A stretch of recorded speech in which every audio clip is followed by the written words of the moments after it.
Hallo und herzlich willkommen bei German Tales. Die heutige Geschichte ist emotional und ehrlich. Es geht um Liebe, Schuld und eine Wahrheit, die viel zu lange verborgen blieb. Gleichzeitig hilft dir diese Geschichte, dein Deutsch mit einfachen Gefühlen und Situationen aus dem echten Leben zu üben. Mein Name ist Maria. Ich bin 28 Jahre alt und lebe in einem ruhigen Stadtteil von Chicago, der Lincoln Park heißt. Die Straßen sind ruhig. Es gibt hohe Bäume, kleine Cafés und nette Nachbarn. Wenn die Leute mich sehen, lächeln sie oft. Sie denken, mein Leben ist perfekt. Ich habe eine schöne Wohnung. Ich habe einen sicheren Job in einer Buchhandlung. Ich habe einen Mann, der mich sehr liebt. Aber ich bin nicht glücklich. Jeden Morgen wache ich mit einem schweren Herzen auf. Ich sehe den Mann an, der neben mir schläft. Und ich fühle mich schuldig. Er heißt Erik. Er ist 32 Jahre alt. Er ist freundlich, ruhig und geduldig. Er erinnert sich an jeden besonderen Tag. Jeden Freitag bringt er mir Blumen. Wenn ich müde bin, kocht er das Abendessen. Wenn ich mich nicht schön fühle, sagt er mir, dass ich schön bin. Erik ist nicht das Problem. Ich bin es. Vor einem Jahr habe ich ihn aus dem falschen Grund geheiratet. Vor Erik liebte ich einen Mann namens Mattis. Mattis und ich waren 4 Jahre zusammen. Ich glaubte, dass er eines Tages mein Mann werden würde. Ich vertraute ihm vollkommen.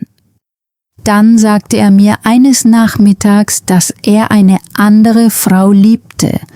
Einfach so verließ er mich. Ich war am Boden zerstört. Monatelang weinte ich nachts. Ich traf meine Freunde nicht mehr. Ich hatte keine Freude mehr am Leben. Dann kam Erik in mein Leben. Er hörte mir zu. Er kümmerte sich um mich. Er brachte mich wieder zum Lächeln. Als er mich fragte, ob ich ihn heiraten wollte, sagte ich ja. Aber nicht, weil ich ihn liebte. Ich sagte ja, weil ich wollte, dass der Schmerz aufhörte. Ich dachte, die Liebe würde später kommen. Aber sie kam nie. Erik glaubte, dass ich ihn genauso liebte, wie er mich liebte. Und jeden Tag fühlte ich mich wegen dieser Lüge schlechter. Eines Abends saßen wir zusammen auf unserem Balkon.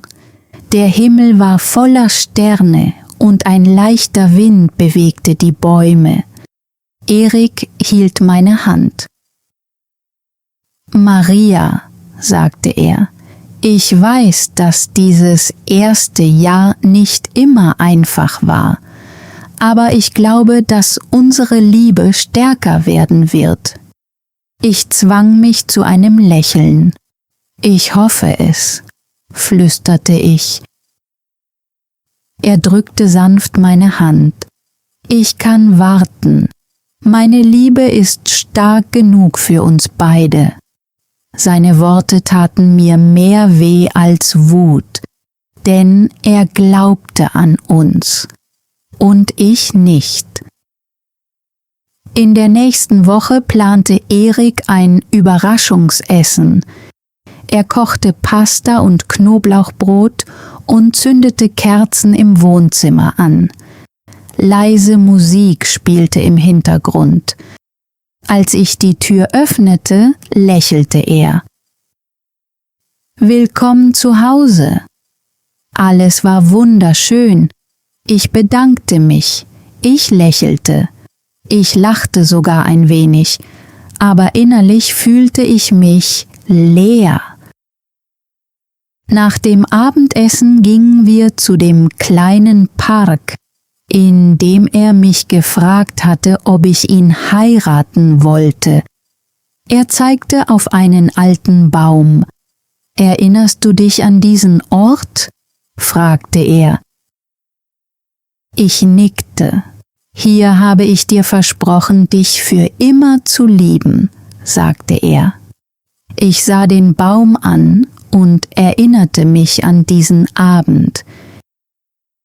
Ich erinnerte mich daran, wie ich Ja gesagt hatte, nicht weil ich glücklich war, sondern weil ich Angst hatte, allein zu sein. In dieser Nacht konnte ich nicht schlafen. Ich starrte an die Decke und stellte mir immer wieder dieselbe Frage.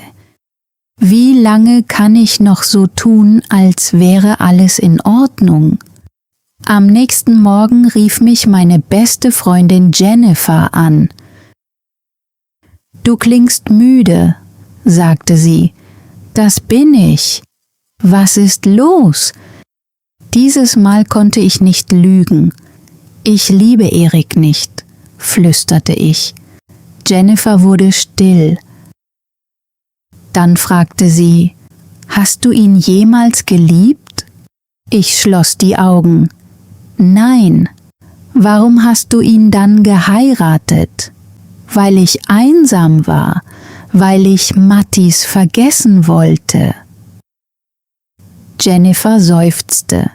»Maria, eine Ehe kann ein gebrochenes Herz nicht heilen, wenn sie mit einer Lüge beginnt.« Ihre Worte blieben in meinem Kopf. Ein paar Tage später brachte Erik mir gelbe Rosen. »Sie haben mich an dein Lächeln erinnert«, sagte er. Ich hätte fast geweint.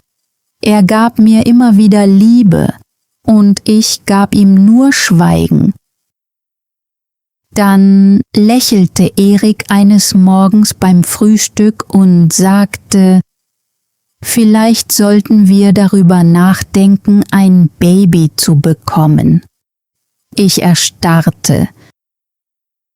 »Ein Baby?« fragte ich. »Ja«, sagte er. »Vielleicht macht es unser Zuhause noch glücklicher.« Ich sah auf meinen Kaffee. »Ich bin noch nicht bereit.« Sein Lächeln verschwand für einen Moment, aber er nickte. »Das ist in Ordnung. Wir können warten.« Er wurde nicht wütend. Er gab mir nicht die Schuld. Seine Freundlichkeit machte meine Schuldgefühle nur noch schlimmer. In dieser Nacht öffnete ich mein Tagebuch und schrieb einen Satz. Erik verdient jemanden, der ihn wirklich liebt. Ich las diesen Satz immer wieder. Zum ersten Mal verstand ich die Wahrheit. Ich beschützte Erik nicht. Ich beschützte mich selbst. Ein paar Tage später traf ich Jennifer in einem Café am See. Sie sah besorgt aus. »Du kannst nicht so weiterleben«, sagte sie. »Ich will ihm nicht wehtun.« Sie sah mich traurig an. »Das tust du bereits. Er spürt jeden Tag, dass du dich von ihm entfernst. Die Wahrheit tut einmal weh, eine Lüge tut jeden Morgen weh.« Ich wusste, dass sie recht hatte. In dieser Nacht wollte ich fast gehen, ohne ihm etwas zu sagen. Ich stand mit einer kleinen Tasche in der Hand an der Tür. Dann sah ich zurück. Erik schlief auf dem Sofa und hatte auf mich gewartet. Ich konnte nicht wie ein Feigling einfach gehen. Am nächsten Abend bat ich ihn, sich zu mir zu setzen. Meine Hände zitterten. »Maria«, sagte er, »was ist los?« Ich atmete tief ein. Ich muss dir die Wahrheit sagen. Er blieb still. Du bist mir wichtig, sagte ich, aber ich liebe dich nicht. Im Zimmer wurde es ganz still. Ich habe dich nie geliebt, flüsterte ich. Ich habe dich geheiratet, weil ich versucht habe, Mattis zu vergessen. Ich dachte, die Liebe würde später kommen, aber sie kam nicht. Erik sah lange auf den Boden. Dann sagte er leise, ich wusste, dass etwas fehlt. Meine Augen füllten sich mit Tränen. Du wusstest es? Ich hoffte, dass ich mich irre, sagte er. Ich hoffte, dass ein weiterer Tag alles verändern würde. Es tut mir so leid, sagte ich weinend. Er wischte sich die Tränen aus den Augen. Ich hasse dich nicht, Maria. Ich wünschte nur, du hättest es mir früher gesagt. In dieser Nacht schlief ich im Gästezimmer. Zum ersten Mal seit Monaten fühlte ich Erleichterung. Kein Glück, nur Erleichterung. Die Wahrheit war endlich ausgesprochen. Am nächsten Morgen war es sehr still in der Wohnung. Erik machte Kaffee und stellte 2 Tassen auf den Tisch.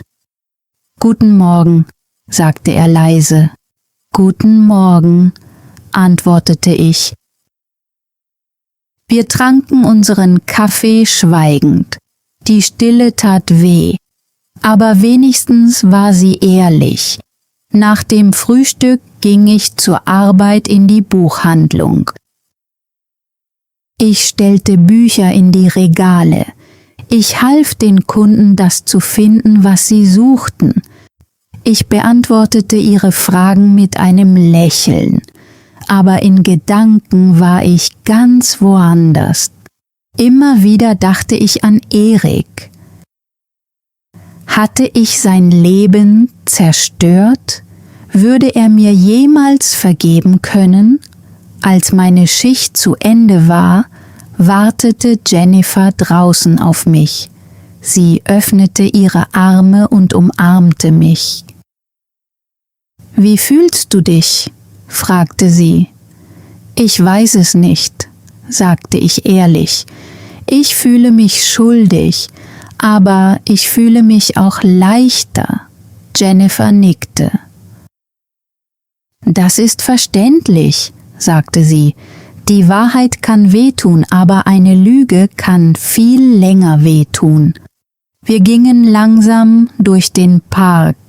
Die Blätter bewegten sich im Wind. Kinder lachten in der Nähe des Spielplatzes. Alles um mich herum sah normal aus, aber mein Leben fühlte sich völlig anders an. »Ich glaube, ich muss ausziehen«, sagte ich. Jennifer sah mich an. »Hast du es Erik schon gesagt?« »Noch nicht.« »Du solltest es ihm heute Abend sagen.« Als ich an diesem Abend nach Hause kam, saß Erik mit einem Buch in den Händen auf dem Sofa. »Können wir reden?« fragte ich. Er schloss das Buch und sah mich an. Ja, ich setzte mich ihm gegenüber. Meine Hände waren kalt. Ich glaube, es ist Zeit für mich, aus der Wohnung auszuziehen. Erik schwieg einen Moment. »Das habe ich erwartet«, sagte er. »Wirklich?« Er nickte langsam. »Wenn es uns beiden wehtut, hier zusammen zu wohnen, dann ist es wahrscheinlich richtig, wenn du gehst.« Tränen kamen mir in die Augen. »Es tut mir leid.« Er schenkte mir ein kleines, trauriges Lächeln. »Ich weiß, ich wollte dir nie das Herz brechen. Du hast es nicht geplant«, sagte er leise. »Aber es ist trotzdem passiert. Jetzt müssen wir beide die Wahrheit akzeptieren. Seine Freundlichkeit tat mir wieder weh. Ich verdiene deine Vergebung nicht, flüsterte ich. Erik sah auf seine Hände. Vielleicht geht es bei Vergebung nicht darum, ob jemand sie verdient. Vielleicht geht es darum, die Wut nicht für immer mit sich zu tragen. Am nächsten Morgen packte ich meine Kleidung, einige Bücher und mein Tagebuch ein. Die Wohnung fühlte sich jetzt fremd an. In jedem Zimmer gab es eine Erinnerung. Die Küche, in der Erik für mich gekocht hatte. Der Balkon, auf dem er über unsere Zukunft gesprochen hatte. Das Wohnzimmer, in dem wir zusammen Filme gesehen hatten. Ich hatte ihn nicht so geliebt, wie er es verdient hatte, aber diese Erinnerungen waren trotzdem echt. Erik trug meinen Koffer zur Tür. »Ich kann das selbst machen«, sagte ich. »Ich weiß«, antwortete er, »aber lass mich dir helfen.« An der Tür blieben wir beide stehen. Einen Moment lang sagte keiner von uns etwas. »Danke für alles«, sagte ich. Er nickte. »Ich hoffe, du findest das Glück, nach dem du suchst. Ich hoffe, du auch.« Er öffnete die Tür. »Pass auf dich auf, Maria.« »Du auch, Erik.« Ich ging nach draußen, ohne mich umzudrehen. Jennifer wartete in ihrem Auto. »Bereit?« fragte sie sanft. Ich atmete tief ein. Ja. Als wir wegfuhren, sah ich zu, wie die Wohnung hinter uns verschwand. Ich hatte Angst, aber ich fühlte mich auch frei. Jennifer ließ mich bei sich wohnen. »Du kannst so lange bleiben, wie du möchtest«, sagte sie. In den ersten Tagen weinte ich oft, manchmal beim Frühstück machen, manchmal vor dem Schlafengehen, manchmal ohne einen klaren Grund. Jennifer drängte mich nie, etwas zu erklären. Sie setzte sich einfach neben mich, wenn ich jemanden brauchte. Langsam wurde das Leben ein wenig leichter. Nach der Arbeit begann ich am See spazieren zu gehen. Die frische Luft half mir, meine Gedanken zu ordnen. Ich sah Menschen beim Joggen, Fahrradfahren und Spazierengehen mit ihren Hunden. Das Leben ging weiter. Vielleicht konnte auch mein Leben weitergehen. Eines Nachmittags sah ich ein Plakat vor dem Gemeindezentrum. Kurs für kreatives Schreiben. Anfänger willkommen. Ich blieb stehen. Ich hatte Bücher schon immer geliebt. Vielleicht konnte ich auch lernen, meine eigene Geschichte zu schreiben. Also meldete ich mich an. Der Kurs fand jeden Donnerstagabend statt. Es waren nur 8 Personen. Einige waren jung, andere waren älter. Jeder trug eine andere Geschichte in sich. In der ersten Stunde lächelte die Lehrerin und sagte: Schreibt über einen Moment, der euer Leben verändert hat. Ich schrieb über den Tag, an dem ich Erik geheiratet hatte. Nicht, weil es der glücklichste Tag meines Lebens war, sondern weil es der Tag war, an dem ich aufgehört hatte, auf mein eigenes Herz zu hören. Als ich meinen Text laut vorlas, wurde es still im Raum. Die Lehrerin lächelte freundlich. »Danke für deine Ehrlichkeit«, sagte sie. Ehrlichkeit. Dieses Wort blieb in meinem Kopf. Wochen vergingen. Ich lächelte öfter. Ich lachte im Unterricht. Ich fand neue Freunde. Eines Abends öffnete ich mein Notizbuch und schrieb: Ich habe ein Jahr lang versucht, jemand zu sein, der ich nicht war. Jetzt möchte ich wieder ich selbst sein. Diese Worte brachten mich zum Lächeln. Mein Leben war nicht perfekt, aber zum ersten Mal hatte ich das Gefühl, dass ich wirklich heilen konnte. Eines Nachmittags vibrierte mein Handy. Es war Erik. Hallo Maria, ich hoffe, dir geht es gut. Ich habe mich für einen Kochkurs angemeldet. Das hilft mir, beschäftigt zu bleiben. Ich wollte dir nur sagen, dass es mir gut geht.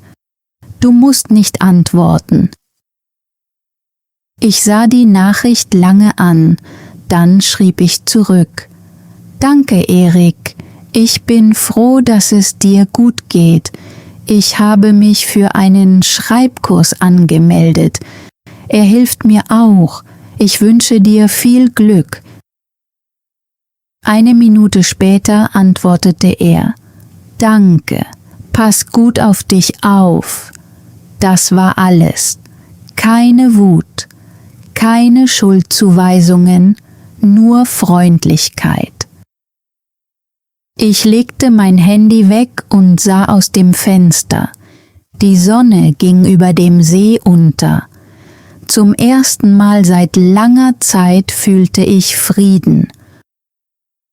Und ich verstand etwas. Manchmal bedeutet Liebe, jemanden festzuhalten. Aber manchmal bedeutet Liebe auch, jemanden gehen zu lassen. Und manchmal ist die Wahrheit das Freundlichste, was man tun kann, auch wenn sie weh tut. Monate vergingen. Langsam begann sich mein Leben anders anzufühlen. Ich fand eine kleine Einzimmerwohnung in der Nähe der Buchhandlung. Sie war nur 10 Minuten von meiner Arbeit entfernt. Sie war nicht groß, sie war nicht teuer, aber sie war ruhig, gemütlich und gehörte mir. Das erste, was ich kaufte, war eine kleine Pflanze für das Fenster. Dann strich ich eine Wand in einem sanften Gelb. Ich stellte meine Lieblingsbücher auf ein Holzregal und hängte ein Bild vom Michigansee über meinen Schreibtisch. Zum ersten Mal seit langer Zeit hatte ich einen Ort, der sich wirklich wie mein eigenes Zuhause anfühlte. Jeden Morgen machte ich mir einen Kaffee und setzte mich vor der Arbeit ans Fenster. Ich beobachtete die Menschen auf der Straße. Ich sah Kinder, die Fahrrad fuhren. Ich sah Nachbarn, die sich gegenseitig begrüßten. Das Leben fühlte sich wieder einfach an. Ich hatte immer noch einsame Tage. Manchmal kam ich nach Hause, öffnete die Tür und wünschte mir, jemand würde auf mich warten. Aber dann erinnerte ich mich an die Wahrheit. Allein zu sein war besser, als in einer Lüge zu leben. Eines Samstags kam Jennifer zu Besuch. Sie sah sich in meiner Wohnung um und lächelte. »Diese Wohnung passt zu dir«, sagte sie. Ich lachte. »Was meinst du damit? Hier fühlt es sich ruhig an«, sagte sie. »Friedlich. Ich schenkte uns beiden Tee ein.« Ich wusste nie, dass sich Frieden so gut anfühlen kann, sagte ich. Jennifer nickte. Manchmal ist Frieden besser als Aufregung, Wir redeten stundenlang. Bevor sie ging, umarmte sie mich. »Ich bin stolz auf dich«, sagte sie. »Wofür?« »Dafür, dass du dich für die Wahrheit entschieden hast, auch wenn es schwer war.« Nachdem sie gegangen war, stand ich am Fenster und dachte über ihre Worte nach. Lange Zeit dachte ich, ich hätte versagt, aber jetzt verstand ich es. Zu gehen war kein Versagen.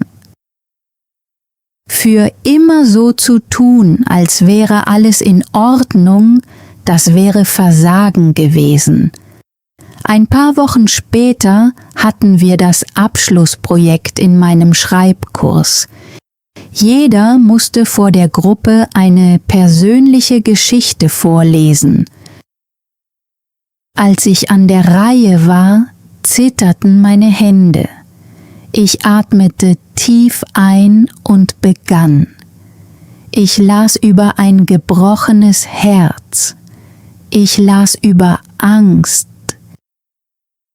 Ich las darüber, wie ich einen guten Mann aus dem falschen Grund geheiratet hatte. Und ich las darüber, wie ich gelernt hatte, dass man Liebe nicht erzwingen kann. Als ich fertig war, war es still im Raum. Dann lächelte die Lehrerin. »Danke für deine Ehrlichkeit«, sagte sie. Ich lächelte zurück. Ich habe gelernt, dass die Wahrheit wehtun kann, aber sie kann uns auch frei machen. An diesem Abend ging ich nach Hause und fühlte mich leichter. Eines Nachmittags fand ich beim Aufräumen meines Zimmers eine kleine Schachtel hinten in meinem Schrank. Darin lag die silberne Herzkette, die Erik mir bei unserem Ausflug zum See geschenkt hatte. Ich hielt sie lange in meiner Hand. Sie war wunderschön. Aber sie gehörte zu einem Kapitel, das vorbei war. Ich wusste, dass ich sie nicht behalten konnte. Also legte ich sie zurück in die Schachtel und schrieb eine kurze Nachricht. Lieber Erik, danke für all die schönen Dinge, die du für mich getan hast. Du hast mich von ganzem Herzen geliebt und dafür werde ich dich immer respektieren. Ich kann diese Kette nicht behalten, weil sie zu einer Liebe gehört, die ich dir nicht zurückgeben konnte. Ich hoffe, dass du eines Tages jemanden findest, der dich ehrlich und von ganzem Herzen liebt. Du verdienst dieses Glück. Pass auf dich auf, Maria. Ich gab Jennifer die Schachtel. Kannst du sie Erik geben? Fragte ich. Sie nickte. Natürlich. Ein paar Tage später rief sie mich an. Er hat sie bekommen, sagte sie. Was hat er gesagt? Er hat gelächelt und gesagt, sag Maria Danke. Ich wünsche ihr ein glückliches Leben. Ich schloss die Augen. Eine Träne lief über meine Wange, nicht weil ich ihn zurückhaben wollte, sondern weil zwei Menschen, die einmal ein Zuhause geteilt hatten, sich immer noch für Freundlichkeit statt Hass entscheiden konnten. Langsam wurde aus dem Winter Frühling. In den Parks blühten die Blumen, die Bäume wurden wieder grün. Ich verbrachte mehr Zeit draußen. Ich besuchte Museen. Ich las Bücher in kleinen Cafés. Ich lachte mit den Leuten aus meinem Schreibkurs. Mit jeder Woche fühlte ich mich stärker. Eines Abends ging ich nach der Arbeit am See spazieren. Die Sonne ging unter und der orangefarbene Himmel spiegelte sich im Wasser.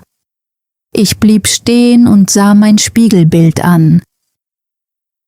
Monatelang hatte ich in meinem Gesicht nur Traurigkeit gesehen, aber jetzt sah ich etwas anderes, Hoffnung, nicht weil mich jemand gerettet hatte, sondern weil ich endlich angefangen hatte, mich selbst zu retten.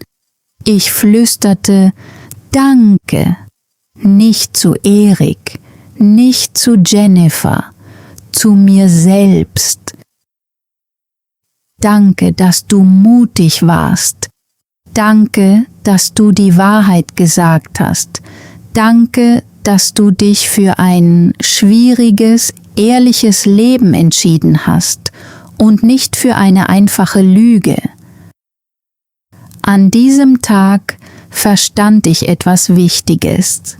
Bei der Liebe geht es nicht nur darum, den richtigen Menschen zu finden. Es geht auch darum, ehrlich genug zu sein, um jemanden auf die richtige Weise zu lieben. Man kann keine glückliche Zukunft auf einem falschen Anfang aufbauen und man kann nicht von einem anderen Menschen erwarten, ein Herz zu heilen, das man selbst noch nicht geheilt hat. Nur Zeit, Wahrheit und Selbstachtung können dabei helfen. Wenn mich heute jemand fragt, ob ich meine Entscheidung bereue, antworte ich ehrlich. Ich bereue, dass ich Erik verletzt habe. Aber ich bereue nicht, dass ich die Wahrheit gesagt habe. Manchmal ist das Freundlichste, was man tun kann, einen Menschen gehen zu lassen. Erik verdiente eine Frau, die ihn von ganzem Herzen liebte. Und ich verdiente die Chance herauszufinden, wer ich wirklich war. Wir beide verdienten einen Neuanfang. Ich weiß nicht, was als nächstes passieren wird. Vielleicht werde ich eines Tages wieder lieben, vielleicht auch nicht. Im Moment lerne ich, ruhige Morgen, gute Bücher, lange Spaziergänge und friedliche Abende zu genießen. Ich lerne, dass Glück nicht immer laut kommt. Manchmal kommt das Glück ganz leise. Manchmal beginnt es in dem Moment, in dem man aufhört, so zu tun, als wäre alles in Ordnung. Wenn sich dein Herz schwer anfühlt, dann denk bitte daran, triff keine großen Entscheidungen nur, weil du einsam bist. Schweige nicht nur, weil du Angst hast. Sei ehrlich zu dir selbst. Sei ehrlich zu den Menschen, die dich lieben. Die Wahrheit kann heute wehtun, aber morgen kann sie Frieden bringen. Mein Name ist Maria. Das war meine Geschichte. Ich habe Fehler gemacht, aber meine Fehler haben mein Leben nicht beendet. Sie haben mir geholfen, neu anzufangen. Vielen Dank, dass du die ganze Geschichte angesehen hast. Wenn du bis zum Ende geblieben bist, danke ich dir wirklich sehr. Marias Geschichte zeigt uns etwas Wichtiges. Einsamkeit kann dazu führen, dass wir den falschen Weg wählen. Aber Ehrlichkeit kann uns helfen, wieder Frieden zu finden. Die Wahrheit kann für einen Moment wehtun, aber in einer Lüge zu leben, kann viel länger wehtun. Jetzt habe ich eine kleine Übung für dich. Das heutige deutsche Wort ist Frieden. Schreibe einen einfachen deutschen Satz mit Frieden in die Kommentare. Zum Beispiel: ich finde Frieden. Oder die Wahrheit bringt Frieden. Und sag mir auch, glaubst du, dass Maria das Richtige getan hat, als sie Erik die Wahrheit gesagt hat? Ja oder nein? Wenn dir diese Geschichte beim Deutschlernen und beim Hörverstehen geholfen hat, dann abonniere German Tales für weitere einfache deutsche Geschichten. Hör weiter zu, übe weiter und wir sehen uns in der nächsten Geschichte. Tschüss.